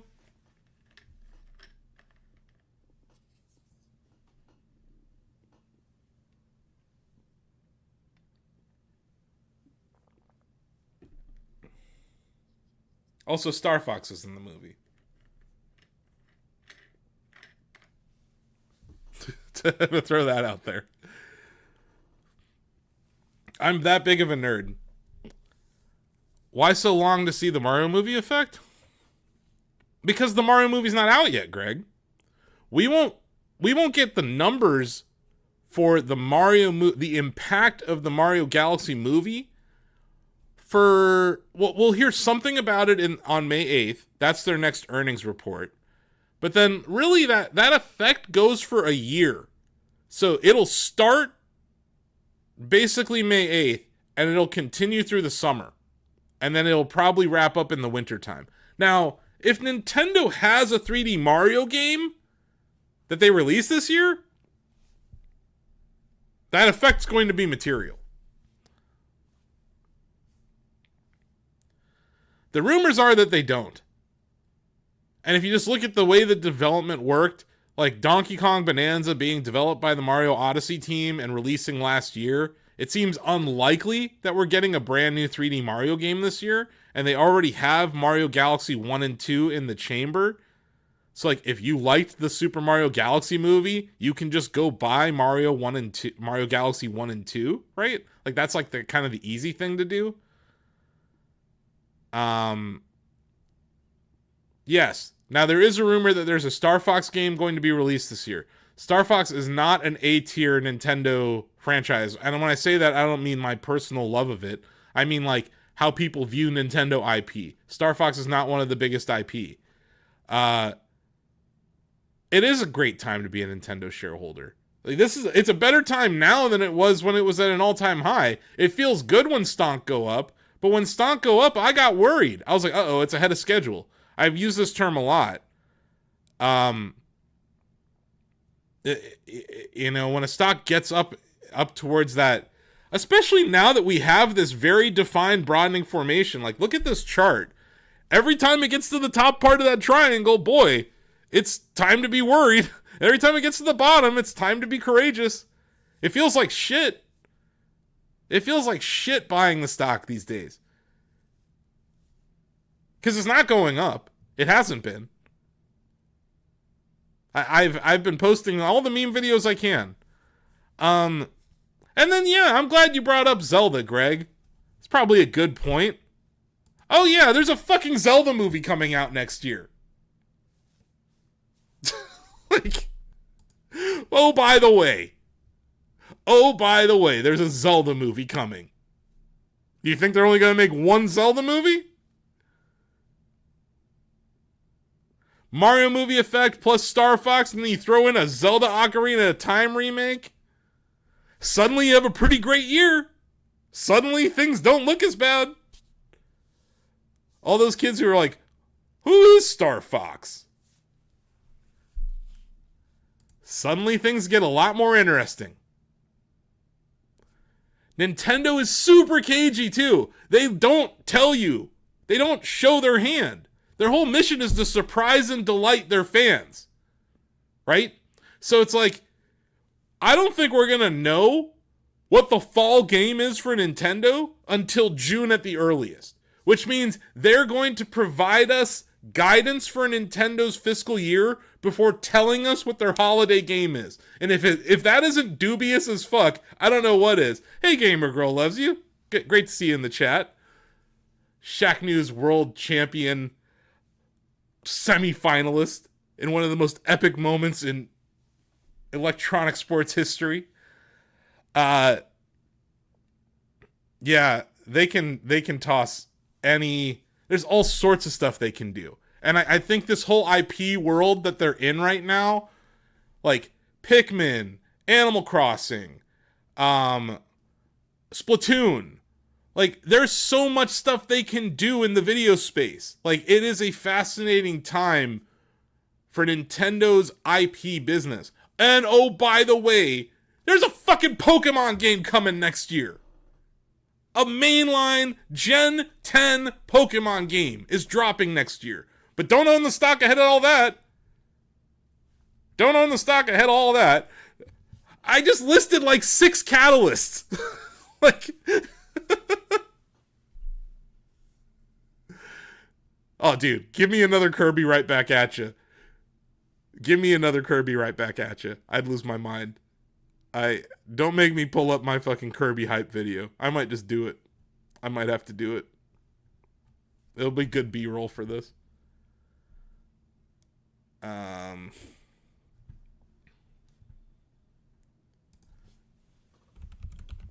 Occasionally, I just need to pull up my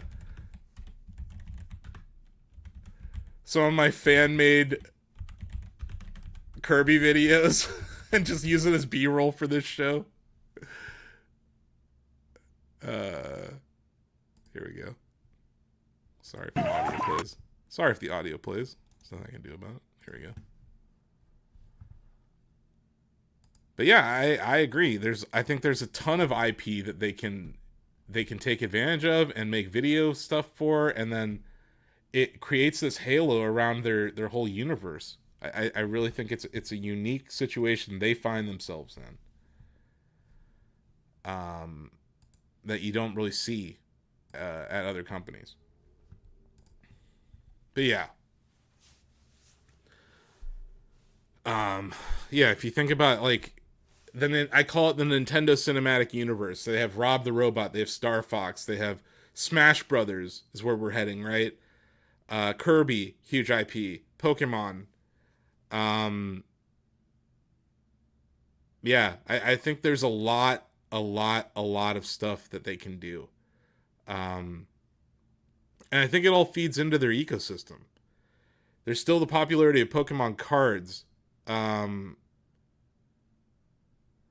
I mean, Netflix and Nintendo have had a weird relationship. I think just like Nintendo with their first I'm gonna act like Kirby's fishing for me. I'm gonna pull you back in, Kirby. Nope, this way. There you go. Both are raising prices. Oh, that's a really good point. I'm glad you brought that up, Denny. Yeah, Netflix raising prices.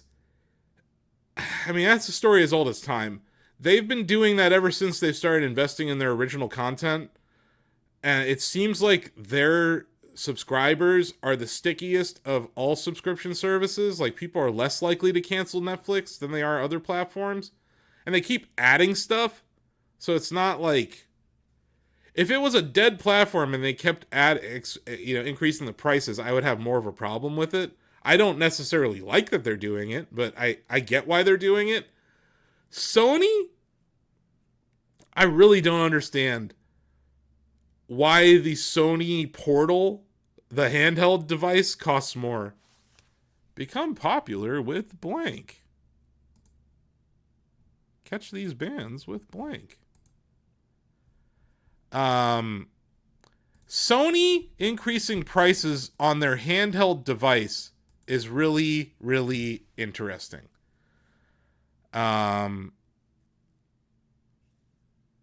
Yeah, so Netflix does kind of give money away in the gaming space. They're not necessarily making money on most of those games. There have been some cool games that they've released.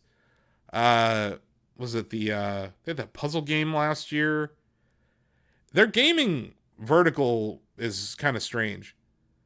I know they're gonna keep doing it though, Denny. I think they're gonna keep hiking the price of Netflix because they're gonna do it until they see subscribers leave, and so far that's just not happening.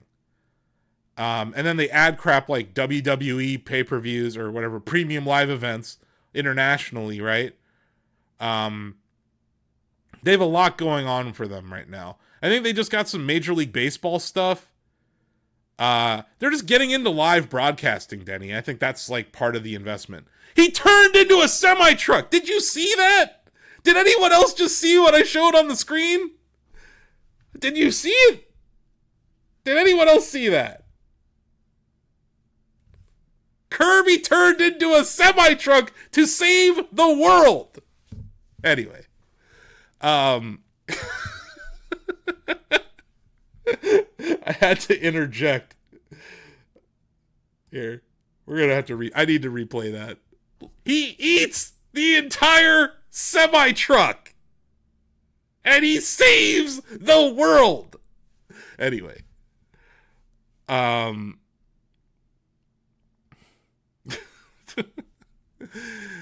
uh, but yeah, Sony. I do think your point about Sony is really interesting, Denny. Because yeah, like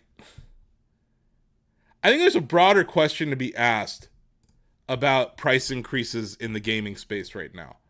Because you have Microsoft raised prices several times, and you've had Sony has now had to raise prices, and everyone's staring at Nintendo, right? Shack News PS5 price.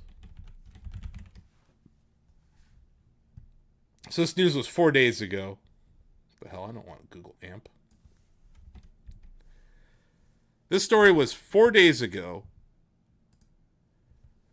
Sony has raised prices on all PS5 consoles. The PS5 is now $649.99. The PS5 Digital Edition is now $599. There's that number again. There's that number again, everybody. $599. Guess what else costs $599? The iPhone 17e. Guess what else costs $599? MacBook Neo. Huh. It's almost like that's a number that these research firms have come up with, isn't it? PS5 Pro costs $899. God damn. And yeah, the PlayStation Portal increased to $249.99. Why I find that one weird, that's not really I haven't watched a teardown of it, so I'm speaking out of my ass here. But like, what component price has driven that? Because in the case of all these other ones, obviously RAM prices are up, NAND prices are up, and the PlayStation uses a very fast, high-end, solid-state storage. So does the Nintendo Switch 2. Nintendo Switch 2 uses I think it's a 256 gig SSD, and it also has guys, I've done a lot of research on RAM prices. Like, I'm such a dork. So Nintendo Switch 2 has 12 gigs of RAM. They are two 6 gig low power DDR5 modules. That is not what AI data centers are using. It's just not. Now, the problem is there's enough supply of those, because that is what's used inside of mobile devices like smartphones and tablets. Like, we see it elsewhere in the space, but it's like Nintendo threading this needle where they're not using the RAM that's like high demand. We'll have to wait and see. But yeah, I do think Sony raising prices, it's a double-edged sword for Nintendo right now, Denny. Is Nintendo going to see this and be like, well, our lowest cost competitor has just increased prices. That gives us the headroom to add another $50 to the Switch 2 price. Or are they like, if we stay at $499 or $450, right? The $449 is the base Nintendo Switch without a Nintendo Switch 2 without a game, right? If they hold the line there, they are now the lowest, they're the cheapest thing to get into the gaming space right now. And Furukawa's gone on the record, like, we understand how important it is for us to do well in our second and third years.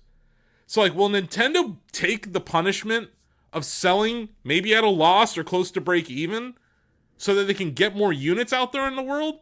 I think that's what they are doing. Because they haven't raised the prices yet. They shot from the hip on Liberation Day, right? Talk about the worst luck ever. They announced the price and pre-orders for the Nintendo Switch 2 the same day that Donald Trump announced all the tariffs. And they have not raised the prices since. They raised the prices on the accessories since then. They've raised the prices on the original Switch since then. But they have not raised the price of the Nintendo Switch 2 yet.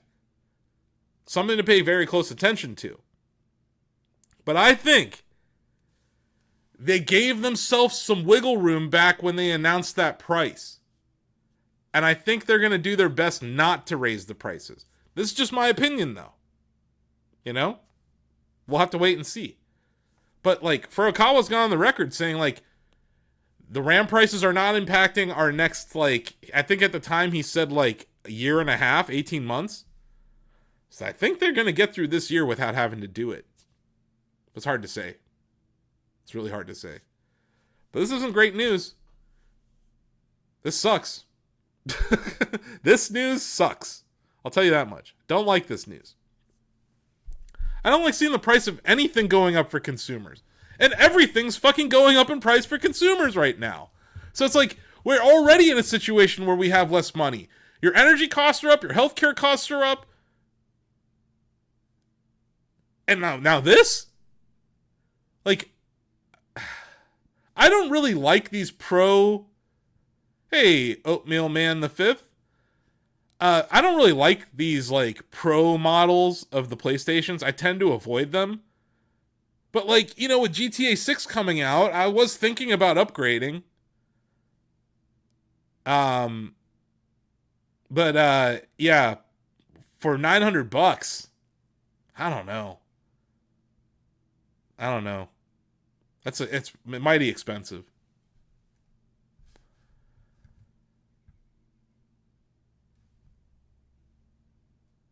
Do I like oatmeal? Dude, I eat oatmeal every day for breakfast. I love oatmeal. Legit. Yeah. Spending power's down. And forget just the eat some right now. Yeah. I told you I eat it for breakfast, oatmeal, man. I already had dinner. I can't just be... Oatmeal is a once a day thing for me. But I get my fiber in, man. He'll follow if I eat oatmeal. Are things this bad in the economy that I need to eat oatmeal on stream to get one follow on Twitch? Is this how bad the economy is, folks?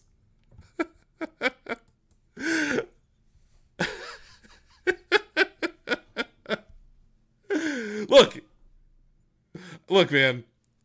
I just want you to trust me that this morning I did have oatmeal.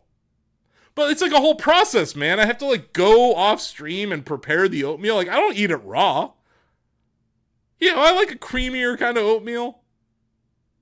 You know what I mean? It's not a kink. I legit like oatmeal. Just believe me. I'll remember you forever for even asking this. This is bizarre. But yes, to Gamer Girl's point, spending power is gone or down and jobs are gone. But like, even if you have a job, your wages have not kept up with inflation at all. So it's like, even by some miracle, you haven't gotten laid off in any industry. Like your wages haven't kept up with the cost increases. So even if you have a job, you have less money to consume. Forgetting like all the people who have lost jobs.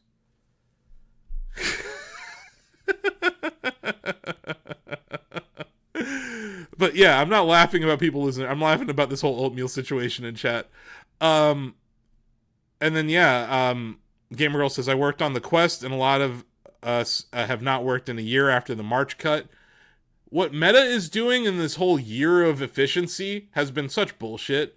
And it's just interesting because right now Mark Zuckerberg is drunk with the AI, right? He's like, I'm going to invest in AI and AI and AI and AI. And it's like, they're what, 5th or 6th place when it comes to LLMs? So it's like you're already like last place in this race and you're spending all of your money on this.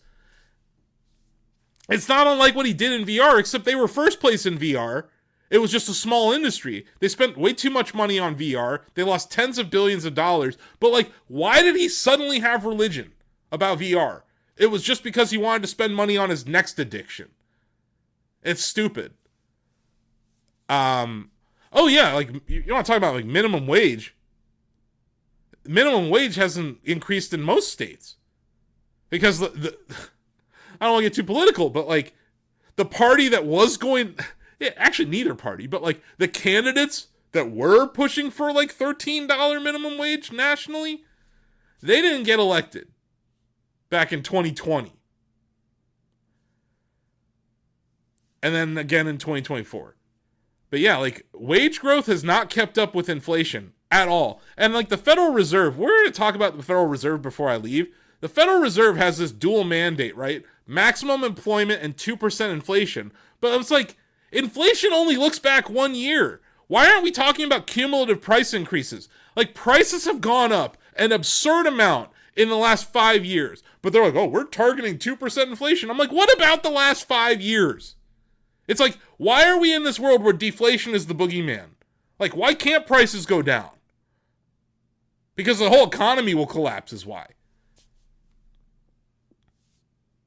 It's really bizarre.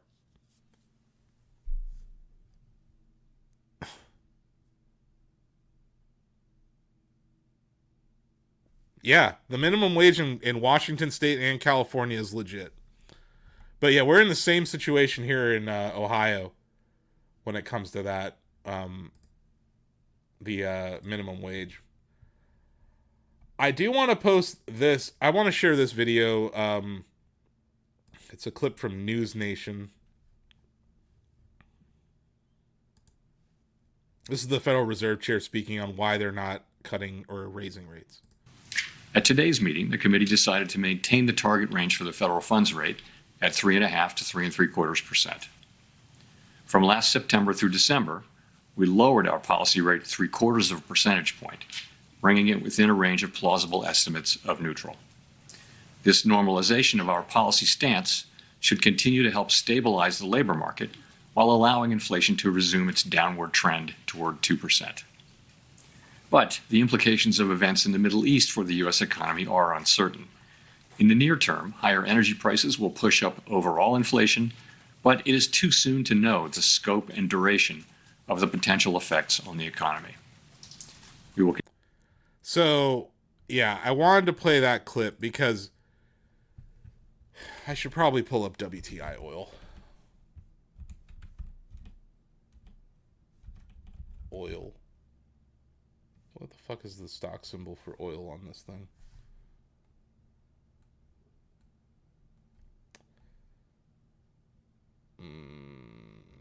We're just gonna go with OIH. Hold on. I'll have to find it. So what the Federal Reserve Chair said there was that they can't raise or lower rates right now because of the conflict in the Middle East. And it's like they're like, if you ignore oil prices, we're close to our inflation target. It's like, guys, how are we supposed to ignore one of the biggest input costs in industry and everyone's lives? Like, if you ignore the giant gaping hole in my head, I'm doing fine. It's like, no, we're not. And you're kind of handcuffed right now. I think we're in a really tough spot. Let me see. I'm going to try to find the... It's like, if you ignore oil prices, things are going great. It's like, well, I'm not going to ignore that.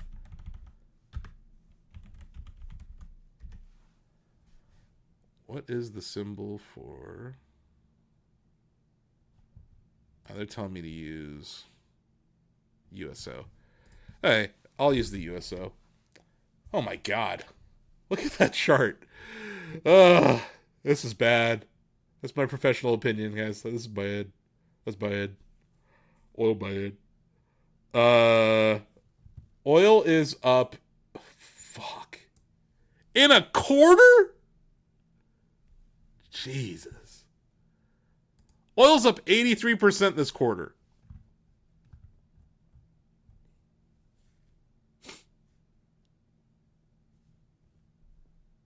Look at this chart. If you ignore this, everything's fine. Like, what? How are we supposed to ignore this? In what universe can we ignore this?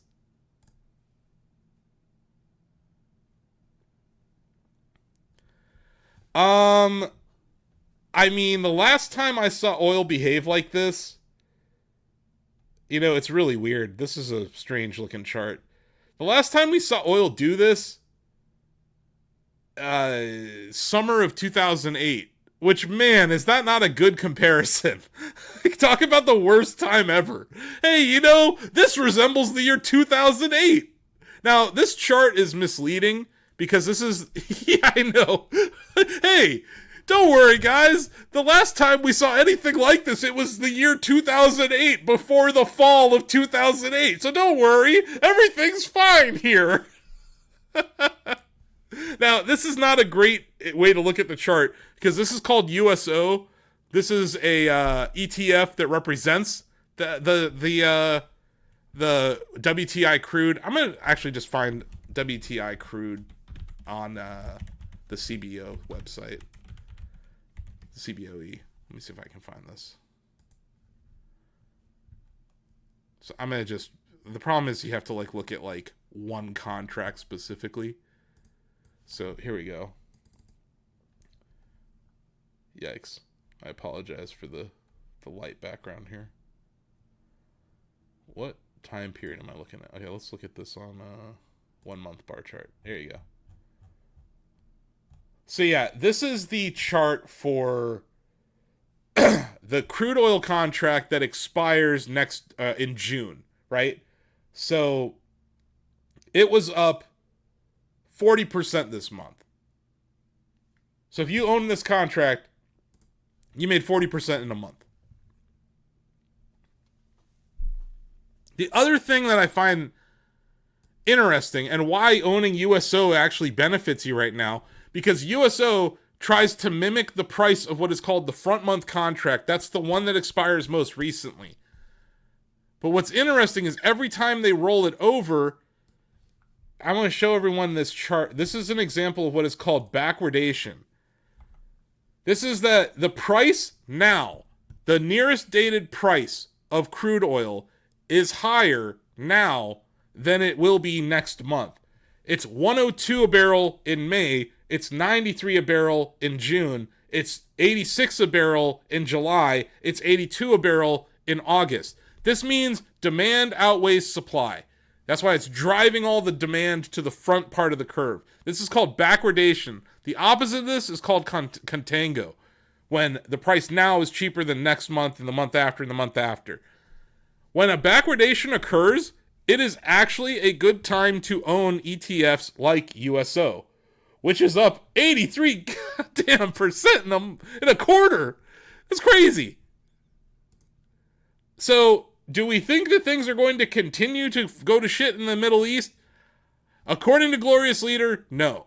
They're saying that from both sides now, they're saying they're trying to come to some sort of peace agreement. But because I'm a total nerd, I spent this weekend researching what the hell is happening on the crude oil market globally. There are shortages in Australia. There are shortages happening in Japan and throughout Asia, because that's where they get a lot of their crude oil and a lot of their liquid natural gas from there. Worse, or an additional problem, helium shortages are starting to happen, because it's a byproduct of the production of liquid natural gas, which a lot of that is done in Qatar, the UAE, and Iran.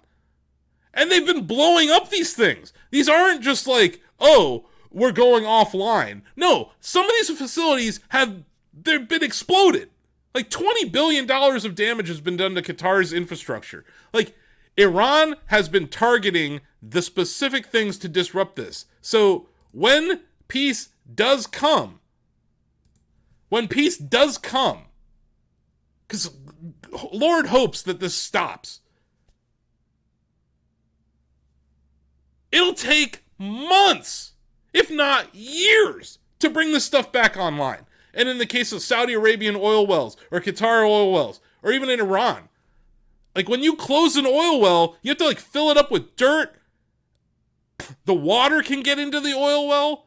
You can ruin the production entirely. You don't know how long it's going to take to bring these things online. So it's entirely possible that oil prices will continue to go higher well throughout May, even if we stop the war right now.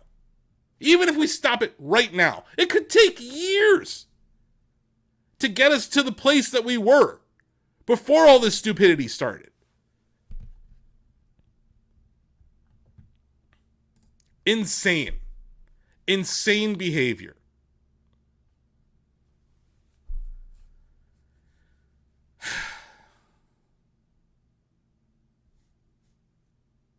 Insane.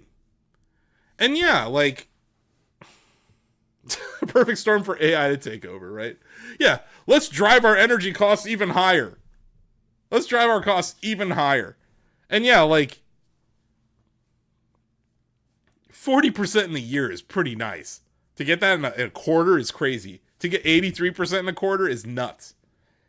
And yeah, like there's all this evidence that the Trump administration and their cronies are all insider trading this shit. A few weeks ago, Trump said some positive things about a peace in the Middle East, and 5 minutes before, someone bought $1.6 billion of S&P futures, and they shorted $500 million of oil. They got out of that trade within a few minutes. Like, this shit's happening in pre-market. You notice that Donald Trump announces this shit when the markets are closed? He loves saying things when the markets are closed. Also, he announced this today, which is the last day of the quarter, because all of his hedge fund buddies needed to have better performance. Like, this is the most manipulated market in the history of the world. I have so little confidence in financial markets right now. Oh, it's 8 p.m. now. It's 8 p.m. now. You did great today. Oh, thanks, Thanks, Talking Flower. Talking Flower is my friend. Want to chat? I've been chatting. What's the moon doing? That's a good question. Quiet days can be nice, too. If only. Hey, you're doing great. See? Anyway. I did want to talk about that, because, like, even if the war stops, which, God, I hope it does. And inflation is going to continue for at least a little bit. Qualcomm's interesting. Let's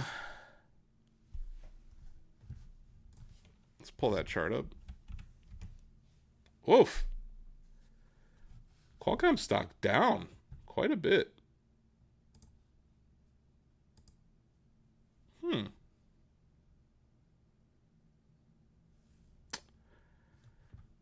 That's an interesting looking chart.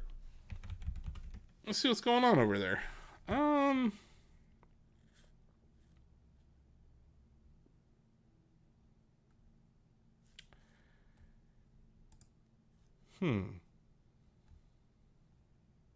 Taking a look at some of its fundamentals. 14 times forward earnings, 2 times growth. Not heavily shorted. Ton of cash.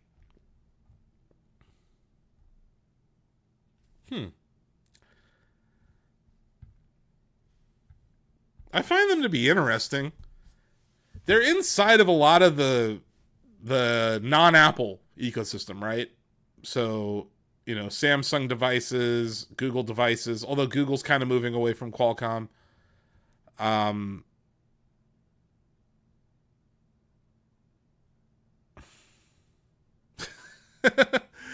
I mean, Intel, glorious leader, owns 10% of Intel, and Nvidia owns what, like 6% of Intel? Intel stock is, I don't know. I have no idea how to view Intel stock anymore. AMD is going all in on AI. So,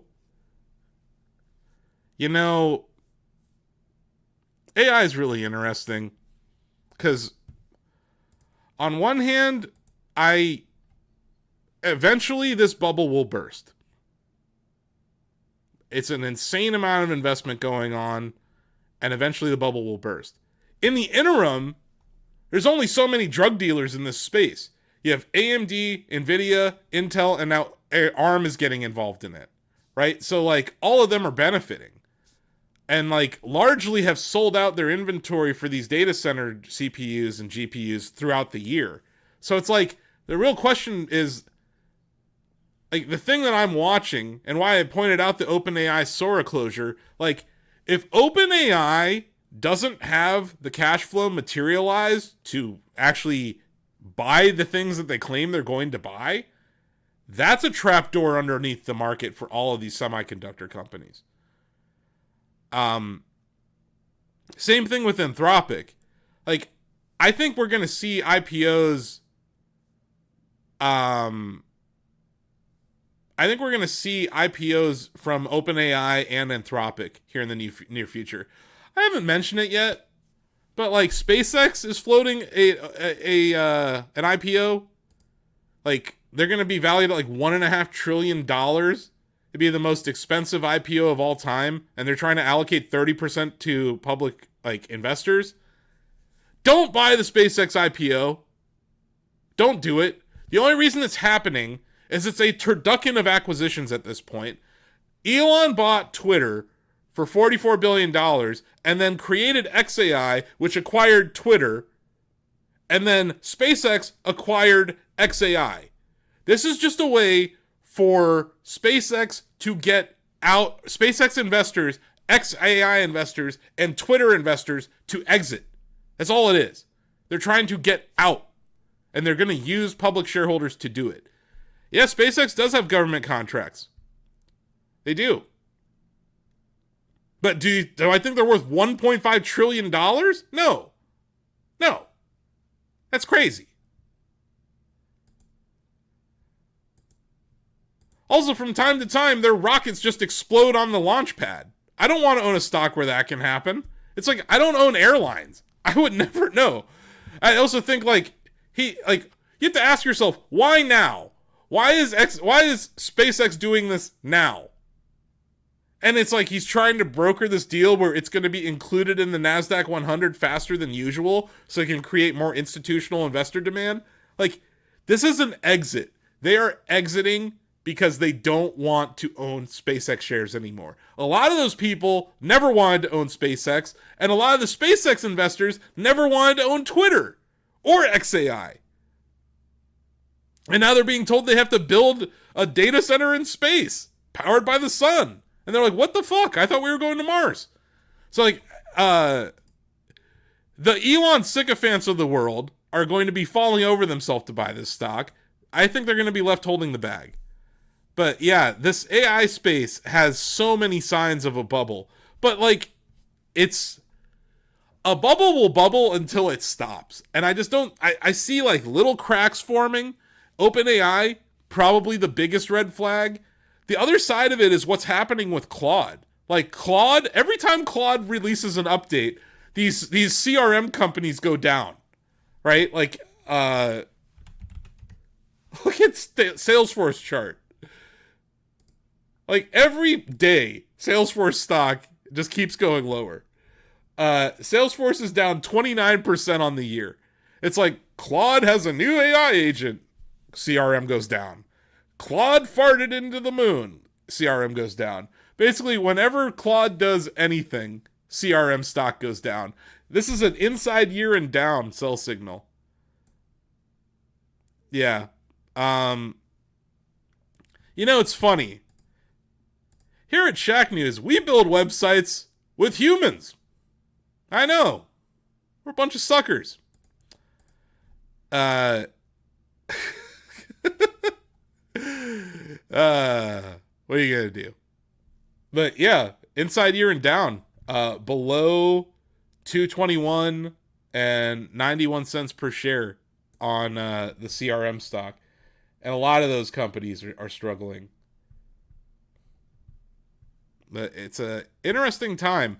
Yeah, I don't really have much of a read on Qualcomm. I think it's a lot of these companies right now, we're at the point of shortages. There's not enough materials to make the products that they're making or to ship the products in full. The Vera Rubin GPU with the inference system that they have at NVIDIA, it's supply constrained by RAM. There's not enough RAM or NAND to make enough of those. So I think Citi was saying they expect to sell 30,000 of those this year, 100,000 next year. So there's demand. So the thing to watch, the thing I keep saying to watch is the people buying from NVIDIA. And also the electricity. This summer is going to be fascinating for electrical demand and water demand. And I know Senator Bernie Sanders and Representative Alexandria Ocasio-Cortez, they put forth some kind of a data center moratorium. I think that's going to gain traction this summer when energy prices are already out of control and demand goes through the roof because of these data centers going online. And we run out of fucking water. Like, at what point will that create civil unrest? And will the robots be around to stop us? But I do think there's like a groundswell of anti-AI data center sentiment forming. But with it, there's this other side that has so much fucking money. And they're just investing so fucking much. They're building 45 data centers in Ohio right now. Like 2 of them within 15 minutes of me. My energy costs are up like 30% this year. So yeah, like I think that's going to get worse. And maybe that would be the tipping point, but I doubt it. Because like every time I think things are going to roll over, they don't. Yeah. Before we go, the S&P 500's down on the year. It's not good. It's less than it was, but that's not good. Red bar. Last 3 years, line go up, line go down, line go down. Line can go down. I just want to remind people. Sometimes stocks don't always go up. But yeah. Anyone have any other questions before I go? I'm going to wrap up here shortly. I have a Mario movie I got to get to, the midnight showing. I'm very excited to go watch that movie. Huge Nintendo fan. And big fan of the Mario Galaxy movies. Big fan of Star Fox. I do plan on streaming on Thursday, not Game Trader, but just a good old-fashioned dealer's choice stream. We're not sure what I'm going to be playing yet. I'll base it on what I see tonight. I'm going to kind of, whatever game tickles my fancy in the movie, I'm probably going to turn around and stream something in that regard. But yeah, I'm probably going to head out here. Appreciate everyone for tuning in. Give us a like, follow, and subscribe wherever you are. If by some miracle you were watching this on Twitter, hello. Or if all 3 people who noticed this on the Facebook stream, hi. Shout out to our YouTube viewers and our Twitch viewers, as always. I'll be back in a month with this show. We do these once a month. We've been kicking around the idea of doing them more often, but it's a lot of work. Oh, God. April 30th? This is the next episode? That's a Thursday. That means I'm going to do Game Trader Live and Dealer's Choice in the same day? Oh, jeez. Okay, well, pray for me on April 30th, everybody. But yeah. That'll do it for Game Trader Live. I'm Asif Khan. As always, this is not financial advice. These are just my opinions. If you're interested in the form of technical analysis I use, where I'm talking about inside bars or broadening formations, it's called The Strat. It was created by the late Rob Smith. He was my trading coach and my mentor. He passed away a few years ago. May he rest in peace. But yeah, it's called The Strat. If you go on Twitter and just type in hashtag The Strat, you will find some stuff there from the technical analysis standpoint. I am a fundamental analyst as well. I am a CPA by trade, so I like to look at companies from the bottom up, looking at their financial statements and results. We report on this stuff all the time on Shack News. We try to keep away opinion from that. It's usually just earnings results. What were the expectations? What were the results relative to the expectations? Try to provide guidance, like what were the forecasts. So there's a lot of great information on shacknews.com. Our team does a really good job during earnings season reporting on that stuff. So yeah, we will be reporting on, Take-Two Interactive's earnings and Nintendo earnings. We reported on GameStop last week. Didn't really have a whole lot to say about GameStop here. But yeah. Yeah. We got a lot of stuff going on here. We do have our 30th anniversary coming up on April 14th, the Shack News 30th anniversary. I'm not going to announce anything here. Let me just say I've been teasing something this whole show. Yeah, 30 years of Shack News. I haven't been here the whole 30 years running the place. But I have been a viewer, a reader that whole time, and it'll be 12 years of me being CEO in October. So, yeah, look forward to April. We have a lot of cool stuff to announce. So keep it locked on these channels for that. And as always, manage your risk. Look at your portfolio. Ask yourself, do I want to own this? Or if I didn't own this, would I want to buy it today? If the answer is no, do some homework. I'm not a buy and hold guy. I call it buy and homework. I buy a stock. If my thesis doesn't change, I stick around. So that's kind of what's going on with Nintendo. You can go back on our YouTube channel and find a video of me. I want to say it's 2015 or 20. Yeah, I think it's 2015 or 16 where I lay out my Nintendo investment thesis.